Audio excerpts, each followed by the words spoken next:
pain being felt on Main Street. It's a mix that's hard to figure out for many Americans, given an unemployment rate of nearly 10%. According to the Wall Street Journal, the nation's top 23 banks and investment firms are poised to pay a record $140 billion with a B dollars in bonuses to their top executives. Now, many of those banks got bailout money. Some of them were able to pay it back, of course, leaving many to wonder if they're on a road to repeat their past mistakes. Joining me now from Clute, Texas, Representative Ron Paul of Texas and the author of End the Fed. Great to see you this morning.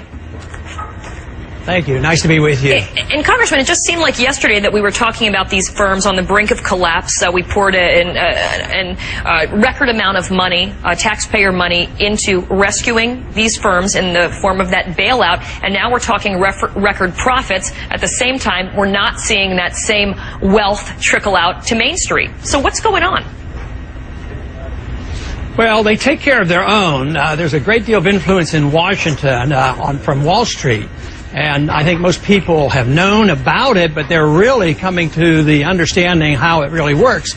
If things are going well, when the bubble is being formed, then the Fed makes easy credit. A lot of people make a lot of money. But that's doomed to fail. The bubble bursts, and rightfully the thing to do then is to put people in jail if they committed fraud, and the people who are bankrupt, let them go bankrupt. Well, we didn't do that. Very little fraud was prosecuted, and the people who were supposed to go bankrupt got bailed out. Some went bankrupt. If they didn't have enough influence like Lehman Brothers, they went bankrupt. But somebody like Goldman Sachs, they're in a much better position, so they really got the bailout, and they're making tons of money. Right, so I know you were against it's so bad. Well, you were against the bailout in the first place. You were somebody who said you didn't think you wanted the chips to fall where they may, and there were very convincing arguments on the opposite side that if we let this happen, this might be something from which we might not recover. Is this how you expected things to be a year later after the bailout, record profits for some of the top banks?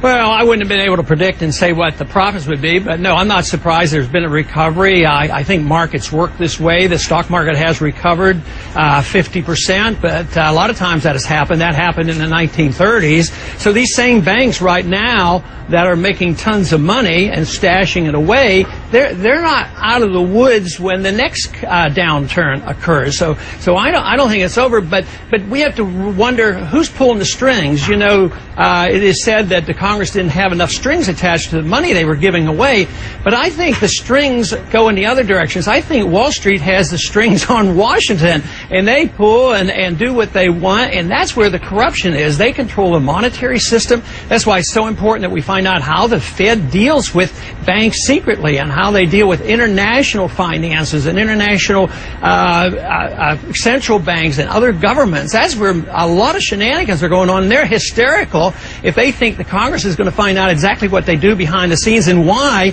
some of these companies and some of these banks, do so well while the average guy on Main Street get clobbered. But this is characteristic of the monetary system we have. This is not a surprise. Right, but in the past you have been against regulation. You've been a free market person who, libertarian free market who thinks that, really you've got to let business go where it goes. In this situation, though, there were no strings attached, and as we understand it, there's a big lobbying effort underway to sort of water down any future regulations. Is this an example where maybe we do need some regulations? Because it doesn't look like in some of these instances big business is going to police itself. Well, the regulations has to be on the cause of the problem. The cause of the problem is easy credit, so the regulation has to be on the Federal Reserve.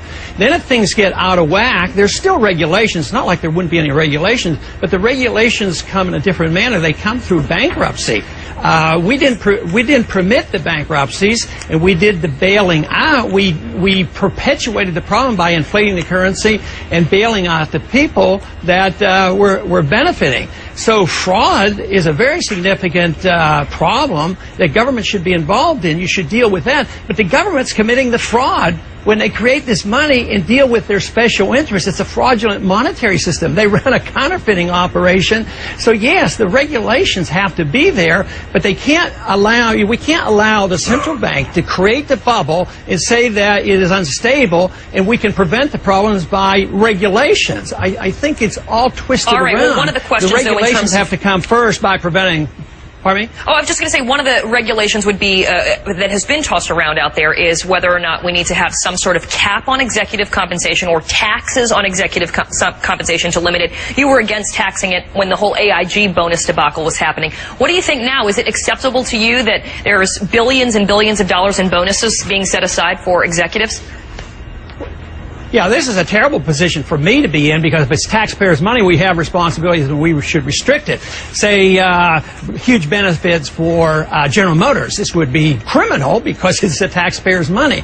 At the same time, now it's a mixed deal. They get our money, they return it, they claim they're private, and now we're talking about regulate them. That introduces a whole new problem of the power of government to come in and start having wage and price controls and bonus controls and media control. Who knows what it is? So it's very, very bad. That's why once you embark on a program like this, you get into a lot more trouble. One problem causes two new problems. That's why you have to stop it cold, stop inflation, and rely on free market principles. But right now there is no easy answer. But my easiest answer I can give is if it's government money and they so-called own something, yes, we have a responsibility of dealing with that and getting it back into the private sector as quickly as possible and quit all this bailing out and quit all this inflation, quit all this big government stuff that created this monster, and we could get back on our feet again. If we wouldn't have done anything a year ago, yes, there would have been a lot of bankruptcies. But that'd be all over now. We'd be going back to work again, and people have started saving, and that is very good.